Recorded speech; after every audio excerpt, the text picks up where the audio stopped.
soon when he warms up, we're going to meet down at the park again. Let the kids. That was fun. Play kickball and stuff, and just kind of hung out. What I'm going to do from now on, I think the rest of the summer is whatever chapter we're in, I'm just going to take about 5-10 minutes, say everybody read the chapter for themselves, and then we're just going to talk about it.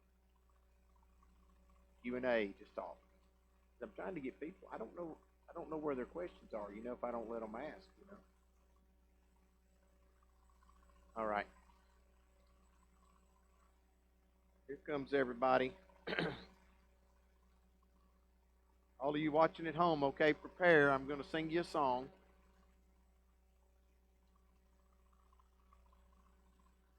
Let Anthony sing us a song. Come up and sing. I told him this morning, you missed it. I had AJ read, and I said, well, he can't ever be a preacher here. He's too tall. We don't have a pulpit for him because he's up here stumped over trying to read the Bible, He's like this. We elevated up where he could read, and I can't get behind it. Yeah, which he did. He tried. He was very humble, gracious towards me. When he first came up, he squatted down like this. I said, stand up. All right, here comes Warner. We can get started. Well, I said he was coming. He's about to pin his brother in the hallway. Yeah, this time of the year, we're going to have to go from heat to air and back to this week's going to get cold again. Snow coming Tuesday. That's what they said the other night on the Weather Channel. It showed Tennessee that there was a blue and the pink coming across us Tuesday. High 50, low of 35, but it's coming. All right, here comes Vanessa now. We can get started. Hey, we have. That's right. When I was growing up, we always get snow in March. Yeah.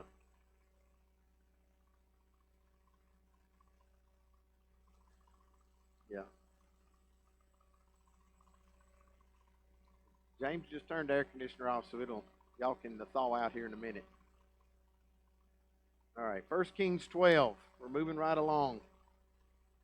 Solomon has died, and now his son Rehoboam will be the king. But if you remember last week, what we learned was that God told Jeroboam. So here's two big names you got to remember, okay? Rehoboam and Jeroboam. What did I say, Warner? Rehoboam and Jeroboam. Seems like it'd be easy to remember, right? Rehoboam is going to be the king over the 2 tribes in the south, and Jeroboam's going to be the king over the 10, what we call the 10 northern tribes. Now, if you remember when we started Daniel, I was telling you about how Assyria come in and conquered the 10 tribes. They went into idolatry, just completely abandoned everything about God, and so they just got swallowed up into Assyria. Some of them came back down and joined the southern tribe, and we'll see even that tonight, even at the beginning of the split. But from now on, it's very important. I try to tell you the important things in our Bible lessons that you need to retain, and that's a big one, is the split in the kingdom of Israel. The 2 tribes, Judah and Benjamin in the south, and the 10 in the north. And so that's what's happening tonight. God told Jeroboam last week that the kingdom would be divided. He said, you're going to get 10, and Rehoboam's going to get 2. But now we're going to see how God does this. And what's interesting, like with any lesson, I want you guys to get this, that God is sovereign in control over all things. Man will never turn to God. Man will never do what God wants unless God does a work in him first. Okay? That's key, essential Christian doctrine. You must understand that. God is not sitting in heaven, how often I say this, twiddling his thumbs, hoping that man would listen to him. God has to move. God has to do something in us to make us want to obey him. We call that the work of regeneration. God has to do something, and God does this here. He showed us last week. He said what he's going to do, and tonight he's going to do it. We see all through Scripture God's sovereign work in the minds of people. He literally changes people's minds. Don't ask me how. I don't understand. But that's what he did for me and you. That's why we say, there but the grace of God go I. If it wasn't for God's grace, if it wasn't for him somehow changing my heart or my mind, I would be like the rest of the world and following after Satan. I would have no desire to come. That's why Isaiah said, there's none who seek for God. And Paul quoted it in Romans 3. There's none who seek for God. Every human being you're looking at, you need to understand that. People will not seek for God. If you're getting angry, why don't they just listen to Jesus? Why don't they just come to church? Because no one will seek for God. God has to change their minds. He has to literally, as he told Nicodemus, what? You must be born again. The flesh profits nothing. That which is born of the Spirit is spirit. What did I just say? I'm harping on this because, we're a teaching church. I want you to get this. That which is born of the Spirit. Meaning what? You had nothing to do with your physical birth, and you had nothing to do with your spiritual birth. It is the gift of God, Paul says in Ephesians 2. For it's by grace that you've been saved. And this is what we're seeing even in the Old Testament consistently through, that God is sovereignly in control of all things. He works in the minds of people. Then we see how he uses people to do his work. But some people, he doesn't change their minds. He just lets them be their natural self. What I talked about this morning, Judas, right? He just lets Judas be himself. We talked about Demas. Demas is following along with the Apostle Paul, but then what did he do? He went the way of the world. He went with his natural self. We know in 1 Corinthians 15, the natural man understands not the things of God, neither can he. For they are spiritually appraised, the King James, or spiritually discerned, spiritually understood. Meaning you have to have the Holy Spirit to be able to understand the things of God. That's why we're not angry with unbelievers. We don't get mad at them. We shouldn't expect anything different from them. It's kind of like you expecting your child to cook dinner and clean the house, a small baby to cook dinner and clean the house before you get home from work. You should expect that from them. Yeah, big babies can do that, right? But don't have unrealistic expectations of people, okay? That's why that when he could say so clearly in John 3:16, for God so loved the world. Right? We need to understand what that means.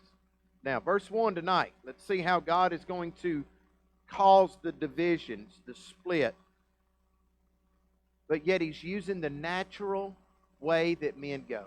He's taking Jeroboam and Rehoboam, and some part of them he's changing. He's working all things, remember I said, together for good. He's working, but then sometimes he leaves them like a Judas. He leaves them as they are and lets their natural sinful nature lead. And God is in control of all of that, okay? Don't ask me how. I don't understand. That's why Isaiah said his ways are past finding out. He's God. What did C.S. Lewis say? If he was a God I could understand, he wouldn't be much of a God. My little finite mind could understand all the things that God does, he wouldn't be much of a God. So, verse 1 says, Then Rehoboam went to Shechem, for all Israel had come to Shechem to make him king. So, Solomon is dead. Here comes his son Rehoboam to be the king, but he goes to Shechem. Now, it's interesting also that this is the only son in all of Scripture mentioned that come from Solomon. How many wives and concubines did Solomon have? Remember that, Warner? 1,000. He had 700 wives and 300 concubines. And there's only one child mentioned. Y'all can think of that what you want. But I kind of see, everybody thought Solomon's, man, he's the richest man on the planet. He's the most wise man on the planet. And he's got everything you think a man would want. 1,000 women. And he didn't get the coals. He got the cream of the crop. But it wasn't enough. And now look, do you feel like Solomon got away with something? Do you feel like Solomon was rewarded? The man spends 40 years on the throne, and he's only mentioned as having one child, and his child's a fool, as we'll see. So I don't think Solomon was rewarded or blessed too much for his behavior by God. Now, it says that they're going to Shechem. Now, you need to understand about Shechem is Shechem is in the middle of the northern kingdom's area. So you see what Solomon's doing? Rehoboam's doing? His first act of business is to go up into this area that's not even going to be his. Instead of doing it in Jerusalem, instead of having his coronation in Jerusalem like David did and like Solomon did, he goes up into Shechem to do it. Now, Shechem, we can go way back. Look on the screen at Genesis 12. And I thought this was important for us to read tonight. In Genesis 12, now the Lord said to Abram, y'all remember this story, right? This is when he's calling out Abraham. He says, go forth from your country and from your relatives and from your father's house to the land which I will show you, and I will make you a great nation. Underline that. That's a sovereign work of God. I will make you a great nation. He didn't say, I hope that you will have a great nation. He said, I will make you a great nation. And I will bless you and make your name great. And so you shall be a blessing. And I will bless those who bless you, and the one who curses you I will curse. There's no more Amalekites, Hezekites, Amorites, the Nazi party, Stalin's party. All these people, what happened to them? They're gone. But guess what we still got today? God's chosen people, the Jewish people. He's protected them, and He will. In fact, Paul says in Romans 9 through 11 that all Israel will be saved in the end, right? He's going to restore them. But he says there, so Abram went forth as the Lord had spoken to him, and Lot went with him. Now Abram was 75 years old when he departed from Haran. Abram took Sarah, his wife, and Lot, his nephew, and all their possessions which they had accumulated, and the persons which they had acquired in Haran, and they set out for the land of Canaan. Thus they came to the land of Canaan. Abram, now pay attention here. Abram passed through the land as far as the site of Shechem. So this goes way back, okay, to Abraham, to the oak of Moreh. Now the Canaanite was then in the land. Now look at Genesis 33 on the screen. It says that now Jacob came safely to the city of Shechem. So here's Jacob going to Shechem, which is in the land of Canaan. When he came from Padan Aram and camped before the city, he bought the piece of land where he had pitched his tent from the hand of the sons of Hamor, Shechem's father, for 100 pieces of money. Then he erected there an altar and called it Eli Elohi Israel. That's where Jacob's. We've got Abraham there. It's important to Abraham. It's important to Jacob. And then in Joshua 24, look what Joshua tells us. Now they buried the bones of Joseph. Remember who Joseph was, right? One of the youngest sons of Jacob. The one who was put into captivity in Egypt, but he became the ruler over all of Egypt, and brought Jacob, his father, and his brothers back. And this is where they buried the bones of Joseph, which the sons of Israel brought up from Egypt, at Shechem, in the piece of ground which Jacob had brought from the sons of Hamor, the father of Shechem, for 100 pieces of money, and they became the inheritance of Joseph's son. So obviously you would think that the 10 tribes to the north, would, and you've got Manasseh and Ephraim and all these different names that we've read about, that the Shechem is an important area to them, okay? But what is the most important? The city of David, Bethlehem, Jerusalem area, okay? Not Shechem. So this is a weak move. This is a weak moment of Rehoboam right off the bat to go into northern tribes territory instead of making all of Israel to come to Jerusalem, to the city of David. Now look at verse 2. Now when Jeroboam the son of Nebat heard of it, he was living in Egypt, for he was yet in Egypt, where he had fled from the presence of King Solomon. Remember, King Solomon finds out about this deal. God comes to him, and Jeroboam flees and goes to Egypt to hide. Well, they sent and called him. And Jeroboam and all the assembly of Israel came and spoke to Rehoboam, saying, Your father made our yoke hard. Now therefore lighten the hard service of your father and his heavy yoke which he put on us, and we will serve you.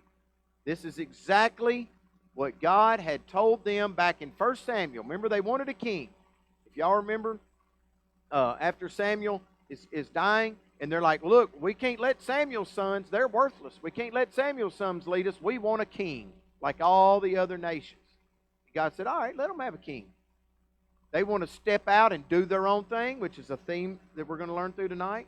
When you step out trying to do your own thing without consulting God, guess what happens? It always goes bad. Every page in this Bible teaches us for thousands of years, if you go against what God established and try to do your own way, live your own life, it's not going to go well for you. And that's what he had told them back in 1 Samuel 8 would happen. A king, what he said was, a king will take everything from you. He'll take all your sons, he'll take all your daughters, he'll take all your wine, your chariots, he'll take everything. And that's exactly what happened. We saw what Solomon did when he come in. And they're saying here that the yoke that your father put on us was hard. Do y'all remember the 20 years of building the temple and Solomon's house? 20 years. Who do you think he got to build it? He's wore them plumb out. They did it the hard way. There was going to be no sound, no equipment on the site. They had to build everything and then carry it up to the site. So he worked them hard for 20 years. And they're saying, hey, can you ease the burden on us a little bit, man? Your father's gone. Can you be an easier king? Well, Rehoboam thinks about it, and he said to him, depart for 3 days, then return to me. So the people departed. Now, what struck me here was here he is coming in to be the king. His father, okay, for 40 years has been the king. And the kid don't know what to do. I shouldn't have called him a kid. We'll find out in a second. He's 41 years old. But he doesn't know what to do. He instantly says, depart from me and come back in 3 days. If you know you're next in line to be the king, you might ought to be prepared for a little bit about what it means to be a king. But also, what did you notice in the end of last week? We didn't get a closing comment from Solomon to his son, did we? Remember David sat with his son Solomon and told him, here's what you got to do, son. Walk in the statutes. Obey the law of Moses. Keep his commands. And then he told him some other things. Hey, go get that guy that did me wrong. Go do that. Go do this, you know. And Solomon, as soon as Solomon took over, he immediately started doing the things his father told him to do. But Solomon didn't do that with Rehoboam, did he? Nothing. All we see is Solomon's dead. And here's Rehoboam. And he don't know what to do. So he says, give me 3 days to figure it out. Look at verse 6. King Rehoboam consulted with the elders who had served his father Solomon while he was still alive, saying, how do you counsel me to answer this people? Then they spoke to him, saying, if you will be a servant to this people today. Now pay attention to what the elders are telling Rehoboam to do. If you will be a servant to this people today and will serve them and grant them their petition and speak good words to them, then they will be your servants forever. Now, Rehoboam was not David. He's not Solomon. He's a whole new man. He's different than them. And the elders know that. The older men know that. They've been around watching. They understand. And they say, you know what you need to do? How you need to start your kingdom, your rule, is you need to speak kindly to the people. You need to be a servant of the people. You need to let them see that you have a servant's heart. You know, it's good advice from the older men who have been around a while. But what do we notice? How many young people really want to listen to the older men? They think they can do what? I can do it on my own. I can do it my way. And history keeps on repeating itself. The young men won't listen to the older men. So look what happens. Verse 8. But he forsook the counsel of the elders which they had given him, and consulted with the young men who grew up with him and served him. Immediately, he forsook the counsel of the elders. Just like that. And now he's going to the young men who he grew up with and that served him. So he said to them, what counsel do you give that we may answer this people who have spoken to me, saying, lighten the yoke which your father put on us? The young men who grew up with him spoke to him, saying, thus you shall say to this people who spoke to you, saying, your father made our yoke heavy. Now you make it lighter for us. But you shall speak to them. Now watch this rolling. You young guys, pay attention. They said, you go tell all these people, hey, my little finger is thicker than my father's loins. In other words, it'd be like Cannon saying, I got more strength in my finger than my daddy does in his whole body. Now, y'all know better than that. But that's it, in essence what he's saying. My father was nothing. He was weak. Let me show you who I am. And he says, whereas my father loaded you with a heavy yoke, I will add to your yoke. My father disciplined you with whips. There's a little insight into how Solomon run his kingdom, by the way. He disciplined you with whips, but I will discipline you with scorpions.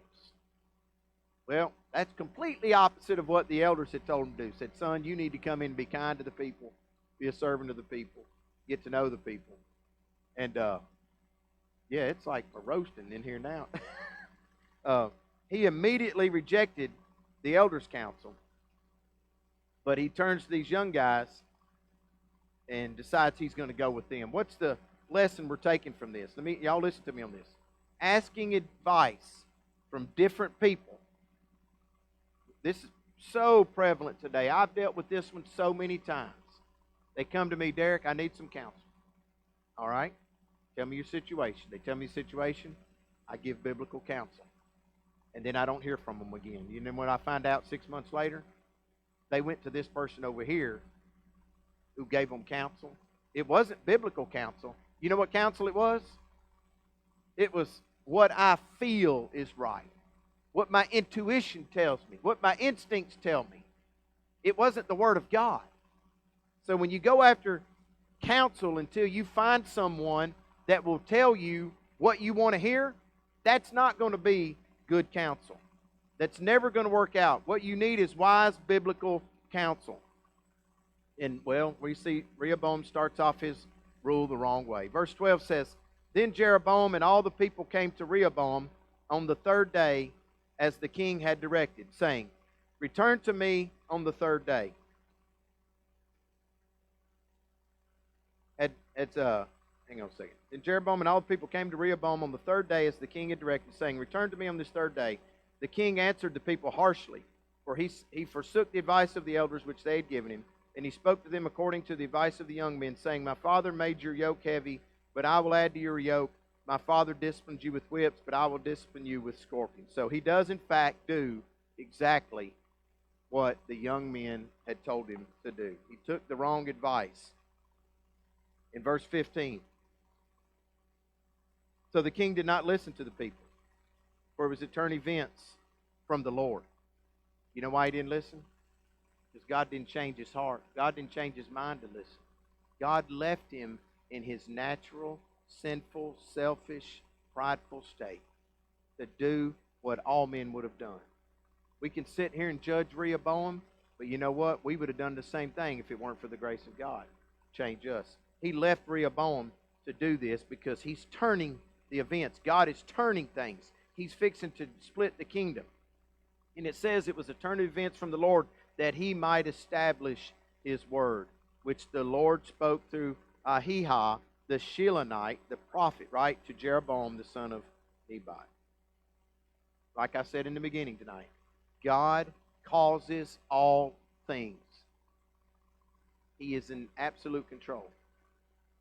In Colossians, I love when Paul says, For by him and for him and through him are what?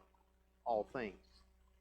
Does our mind understand that? No, we can't understand that. I wrote down a quote I read here from one of the commentaries I read that Charles Spurgeon said in this matter. I thought our beloved, our dear Pastor Charles Spurgeon that we love so much, that helped the church so much, listen to what he said. Notice also, dear friends, that God is in events which are produced by the sin and the stupidity of men. See that? God is in the events which are produced by the sin and the stupidity of men. Remember what I said about Judas? God was in absolute control of what Judas did. This breaking up of the kingdom of Solomon into two parts was the result of Solomon's sin and Rehoboam's folly, yet God was in it. This thing is from me, saith the Lord. God had nothing to do with the sin or the folly. God didn't make them sin. Remember James, we studied that? He doesn't make us sin. He doesn't tempt us to sin. So he says, but this, God had nothing to do with the sin or the folly, but in some way which we can never explain, in a mysterious way in which we are to believe without hesitation, God was in it all. Now you're going to run into people out there, and they're going to challenge you on the sovereignty of God.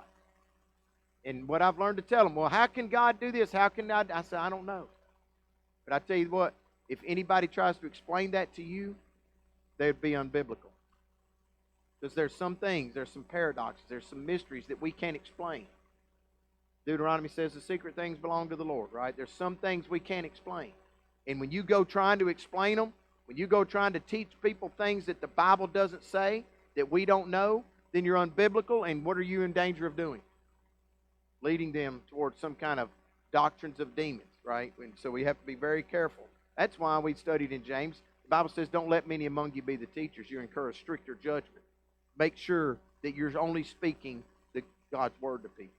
I run into this all the time. Y'all know me, and especially out in the social media world. I'm constantly trying to bring the church into unity. Somebody's going to say, well, Derek's too blunt. He's too bold. And I'm like, Derek don't give you anything other than what that Bible says. And I back that up.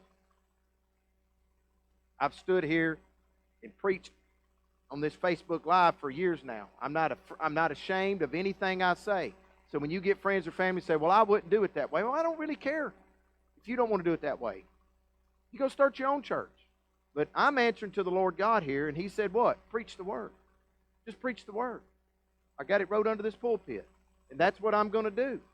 I keep running into people all the time that want to counsel people with their intuition or their feelings or their experiences. And I'm like, flee from those people. Don't listen to those people. How many people come in this church and leave out because I didn't give them the counsel they wanted to hear? They want to do their own thing. Well, good luck. I love you. Hey, if you want to come back and talk to me tonight, we'll pick up right where we left off. I'll never shun a single person in my life. But this is a lesson to us here, and Spurgeon's telling that God is in all of it, but if we're not going to do what He said, then you're going to get in big trouble. I've learned that. So here comes the results, the consequences. The kingdom is divided. Jeroboam's going to rule in the north, and Rehoboam's going to rule in the south. Look at 16. When all Israel saw that the king did not listen to them, the people answered the king, saying, what portion do we have in David? Or what inheritance do we have in David? We're done. That's what they're saying.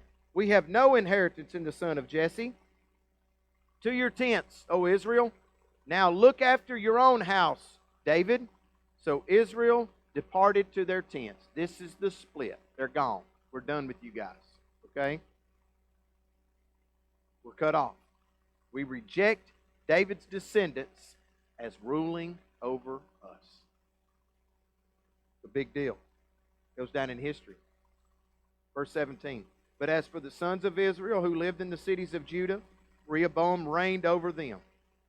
So we know that this split, that Rehoboam's going to rule over Judah, the tribe of Judah, and who's the other tribe?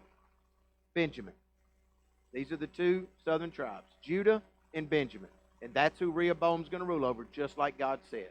And Jeroboam gets the 10 to the north. Look at 18. Then King Rehoboam sent Adoram, who was over the forced labor, and all Israel stoned him to death. And King Rehoboam made haste to mount his chariot to flee to Jerusalem. So Israel has been in rebellion against the house of David to this day. Well, apparently, Rehoboam didn't take them very serious, did he? They just said, we're cut off. We have no portion with David. We're done. You don't rule over us. And what's the first thing he does? He's going to send his man who's over the labor. The man who's been slave driving these people for the past 20 years. He's going to send him in there like they didn't even say anything. Well, what's the first thing they do? They stone him to death. So Rehoboam's like, uh-oh, I better get out of here. And he does. He flees. And he goes back to Jerusalem. He found out real quickly that the northern 10 tribes weren't playing. They were serious. And they're done. Verse 20 says, it came about when all Israel heard that Jeroboam had returned, that they sent and called him to the assembly and made him king over all Israel. None but the tribe of Judah followed the house of David. Just like that, just as God said it was going to be through the prophet Ahah last week, all these millions of people, they just decide to make Jeroboam their king. Do you believe in coincidence or luck? There's no such thing as luck. There's no such thing as coincidence. What is it? It's God's sovereign decree. I want to tell you something. If this is right here on the edge of this pulpit is a marker of when God said, let there be light. And this is the moment when you read when it says in the Bible that it just goes out of existence. He rolls it up like a scroll. It's that onomatopoeia we talk about where it just, poof, poof, just goes out of existence. That's what's going to happen in the end. From the minute that God said, let there be light, to the minute that He says, roll it all up, there's nothing left, that is recorded time. Whether it's 6,000, 7,000, 8,000 years, I don't know what it'll be. But that is recorded physical time, minutes, seconds. God is outside of that. God is not bound in that time. But everything that God said would happen from the beginning to the end, God has been sovereignly in control of all of it. He moved like a master chess player moving the pieces. He is in control of every single thing down to you sitting in that chair tonight. God controlled it all. God has never been a God that sits up there waiting to see what people do. And you must understand that. That is the God of the Bible. God said that Jeroboam was going to be the king, and now all the people just call him in and make him the king. Why? Because God had moved in their hearts and their minds to make them do this. That's how God works. In verse 21, now when Rehoboam had come to Jerusalem, he assembled all the house of Judah and the tribe of Benjamin, 180,000 chosen men who were warriors, to fight against the house of Israel, to restore the kingdom to Rehoboam the son of Solomon. Rehoboam quickly decides that he has to squelch this rebellion. He cannot have this. Apparently, he's forgotten how many men has just left him. So here's a bad move on his part. If he goes up there and wipes out the northern kingdom, all of his brothers, now what does that leave him with just 2 tribes with 180,000 men? What do you think is going to happen to him pretty soon? Well, we'll find out pretty soon when Nebuchadnezzar and his men come in, how quickly they just take over, right? There's nothing left. So this wasn't a very smart move for him to go up there and wipe out his brothers. And I wanted to add that he's also, as I said earlier, he wasn't a very young man. Okay? When it says he went to the young men, look at 2 Chronicles 12:13 on the screen. It tells us a little more. So King Rehoboam strengthened himself in Jerusalem and reigned. Now Rehoboam, get this, was 41 years old when he began to reign. So now we know how old Rehoboam is. I'm telling you, 41 years old, you ought to have a little more sense by the time you get to 41 than this. And it says that he reigned 17 years in Jerusalem, the city which the Lord had chosen from all the tribes of Israel to put his name there. And it tells us his mother's name was Naamah, the Ammonitess. Okay? Well, which we know Solomon wasn't supposed to marry outside, right? He married an Ammonite woman. But it actually gives her name, Naamah. Then verse 22 says, but the word of God came to Shemaiah, the man of God, saying, speak to Rehoboam, the son of Solomon, king of Judah, and to all the house of Judah and Benjamin, to the rest of the people, saying, thus says the Lord, you must not go up and fight against your relatives, the sons of Israel. Return every man to his house, for this thing has come from me. So they listened to the word of the Lord and returned and went their way according to the word of the Lord. Just like that. God said, nope, you're not doing it. You're not doing it. End this. Y'all go back home. God intervenes. He stops the war. It's not time yet. Now, we're going to find out later that Jeroboam gets beaten pretty bad and they will never recover, right? But it ain't time yet. God's not going to let his own people do it, right? He's going to wait and let the outsiders do it. Look at verse 25. Then Jeroboam built Shechem in the hill country of Ephraim and lived there. And he went out from there and built Peniel. And Jeroboam said in his heart, now the kingdom will return to the house of David. Can y'all quickly see where Jeroboam's going wrong? What's Jeroboam doing? Jeroboam's being a fool. What did God tell him? Did God tell him to go do all of this? He's just going out on his own. And he's going to bring the kingdom to the house of David. Does he really think that he can just change the place just like that where God had commanded for his people to come and worship? God did not tell Jeroboam that the northern 10 tribes were free from the law of Moses. They should have continued going to the temple for the feast and the sacrifices. All he did was make a political a leadership move, but he did not tell them to not come back to the temple. But Jeroboam's taken it upon himself to create new places of worship. In verse 27 it says, if this people go up to offer sacrifices in the house of the Lord at Jerusalem, then the heart of this people will return to their Lord, even to Rehoboam king of Judah, and they will kill me and return to Rehoboam king of Judah. Does Jeroboam want the people to follow God or follow him? See what's happened here? Jeroboam wants the people's allegiance to him more than he wants them to remain obedient to God. And he just sat there and said, if I let them go back to Jerusalem, then their hearts are going to turn back to the Lord, back to Rehoboam, and they'll kill me.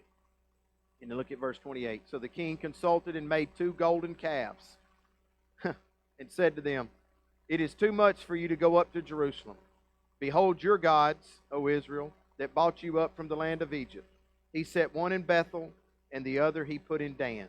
How quickly Jeroboam turns from the Lord's instructions. He told him last week, if you'll walk in my statutes, if you'll keep my commands, meaning what? You'll follow the law of Moses. If you follow all the instructions that he's given you about going to the temple and the sacrifices, then it will be well for you. But if not, then I'll end it. Well, Jeroboam, just like that, he's setting up these, which is a big one. What has he done? It says he's made 2 golden calves. Where does that remind you of? What did Aaron do with the golden calf, right? That's nothing but idol worship. It's making a graven image. What did God say about graven images and idols back in Exodus 24? Look on the screen. You shall not make for yourself an idol, or any likeness of what is in heaven above, or on the earth beneath, or in the water under the earth. You shall not worship them or serve them. For I, the Lord your God, am a jealous God, visiting the iniquity of the fathers on the children, on the 3rd and the 4th generations of those who hate me, but showing loving kindness to thousands to those who love me and keep my commandments. You shall not make any likeness of that which is in heaven above, no idols, no graven images. What does he do instantly? His first act. He's going to not only make 1, he's going to make 2. One in Bethel, which is way down there close to Jerusalem, just a few miles north, like 11 miles north of Jerusalem, all the way up to Dan, top of the Sea of Galilee, way up there at the very northern part of the kingdom. He's set. And what has he done here? Now, look at verse 30. Now this thing became a sin, for the people went to worship before the one as far as Dan. And in verse 31, he made houses on high places and made priests from among all the people who were not of the sons of Levi. You see what he's done? He's created this golden calf in the north and a golden calf in the south. And he's also made houses on high places, and he created priests who were not of the sons of Levi. Another direct violation of God's command. The priest had to come from the tribe of Levi. What he's done is he's made this worship to God more easy for the people. He didn't want them to have to go down to Jerusalem. One, he's afraid that will turn them back to following Rehoboam. But he's also giving into what? What do people naturally want to do? I don't see the need to get up and go down there to worship God. Why do we need to go down and do all that? Can't you just hear them complaining, groveling? Well, let me just set you up. Let me make worship easy for you. I see it happening today. I told you years ago about the church that did away with the sermon so they could be more considerate of the busy family who just wanted to come in and get their Jesus on, hear a couple of good songs, and, smile at, and, shake a few hands, kiss a baby, and then go home. Pop Netflix back on. Don't let me inconvenience you for the Lord's Day to give Him His undivided attention, your undivided attention, to worship Him. Don't let me bother you. This is what Jeroboam's doing. I'm going to create these places of worship in the high places so it's easier for you to just come in and make your little sacrifice, and then you can go on about your business. I'll give you a priest. I'll put a little robe on him and make him look fancy. It's why Amos said this made him sick. It made God sick, your solemn assemblies. Their hearts are not in it. He said, my people, their hearts are far removed from me. They worship me, but not with their hearts.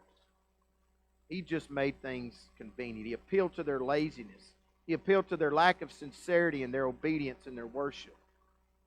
Well, that didn't set well with the priest in the northern kingdom. Don't think everybody went along with Jeroboam. Look at 2 Chronicles 11 on the screen. For the Levites left their pasture lands and their property and came to Judah and Jerusalem. For Jeroboam and his sons had excluded them from serving as priests to the Lord. He set up priests of his own for the high places, for the satires and for the calves which he had made. Those from all the tribes of Israel who set their hearts on seeking the Lord God of Israel followed them to Jerusalem to sacrifice to the Lord God of their fathers. They strengthened the kingdom of Judah and supported Rehoboam the son of Solomon for 3 years, for they walked in the way of David and Solomon for 3 years. So, not everybody stayed with Jeroboam. Some of them said, hey, you've crossed the line, Jeroboam. We ain't going to your fake priest, and we ain't going to your high places. We're going down to where God told us to go. We're supposed to go to the temple, okay? And so look what else Jeroboam does. If that wasn't enough, he keeps on.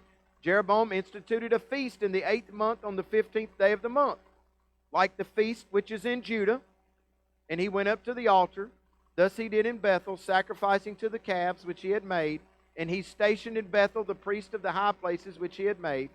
Then he went up to the altar which he had made in Bethel on the 15th day in the 8th month, even in the month which he had devised in his own heart. Get this? He devised this in his own heart. And he instituted a feast for the sons of Israel and went up to the altar to burn incense. Jeroboam knew. He's an Israelite. He knew what God had instituted. What did God institute? What is the feast? There's 3 feasts that the men had to go to every year, okay? What happened in Exodus? The Passover. That's the Feast of Unleavened Bread. They had to go. Then there was another one after the harvest came in, right? In gratitude to God for all the grain that He had provided them. They created, that God had instituted the Feast of Harvest. Okay? That's 50 days after the Passover. Remember, what do we call that? Pentecost. Remember that name? That's the Feast of Harvest. It's also called the Feast of Weeks or First Fruits. And then the final one was a thanksgiving for the final harvest that had come in. And that's the Feast of Ingathering. Also called the Feast of Tabernacles or Booths. As you get into the New Testament, you'll see that. So God had already instituted these festivals, these feasts that the children of Israel, they were supposed to come to every year. What does Jeroboam do? Well, I'm going to make my own. That's theirs in the southern kingdom. But I'm going to create my own up here for everybody to come to. And I'm going to have my own priest. It reminds me of what we see today. People that just up and decide, you know what? I'm going to worship God the way I want to worship God. I'm going to do what I feel. I'm going to operate, well, off of my feelings, what I say earlier, or my intuition, or my instincts, my preferences.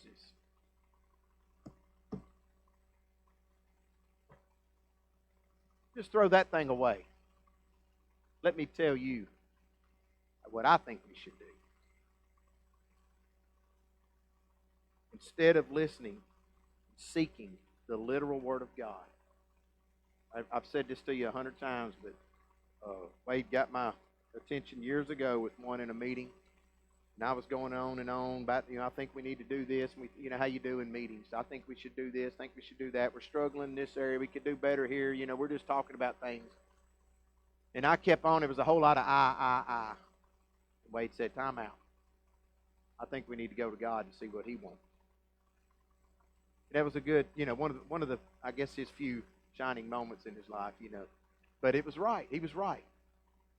We're quickly prone to do that, aren't we? We judged Jeroboam tonight thinking, Jeroboam, how could you do that? You knew better. But I want you to apply that to your own life. How many of you know better, but you still turn and go and do the things that you want to do? So, let that be a lesson for us. There's no reward, there's no blessing in being disobedient. There's going to be consequences that come from it. That's right, William. So, anybody got any profound